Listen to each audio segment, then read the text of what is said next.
You ever notice how weird Kane looks after his Strogg fight in Quake 4? He's not just another grunt with metal legs and a gun arm. He's something different, almost like the Strogg were building towards something bigger with him. Let's break that down. When you look at his body, a few things stand out right away. First, his head and neck have all these pores and metal implants, like the Strogg wired him straight into a network.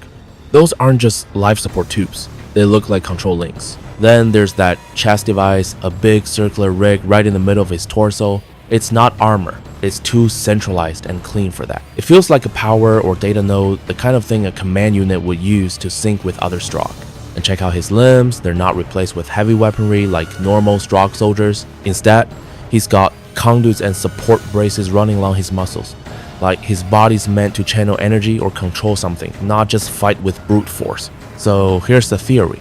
Kane wasn't just supposed to become another mindless Strogg soldier. He was on his way to being something more a Macron-style prototype. You know, those Strogg that act as battlefield overseers or designers for Strogg forces. It totally lines up visually. Kane's preserved face and human core suggest the Strogg wanted to keep his mind intact, at least enough to process commands or lead troops. It's like they were testing how far they could push human cognition without losing full control. But here's the twist. Rhino Squad shows up mid-operation.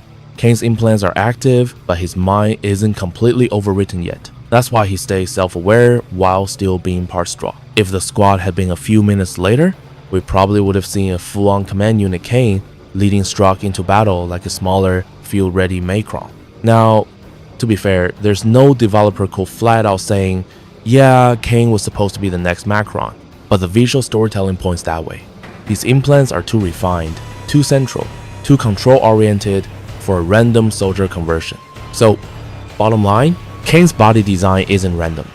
It's a leftover blueprint, a peek into what the Strogg really wanted him to become. A human-based field commander built to design, direct, and dominate. Rhino Squad didn't just save a soldier that day.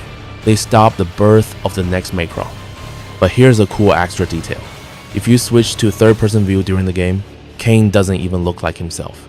Instead, he shows up as a tactical transfer model, basically a generic Strogg soldier. But in the cutscenes, and after Rhino Squad saves him, his model switches to the familiar Kane design we know. What does that mean? It suggests the developers may have had bigger plans for Kane. Maybe they intended him to evolve into a command prototype, and the tactical model was just a placeholder. Once they needed him in story and the gameplay, they swapped in the real Kane.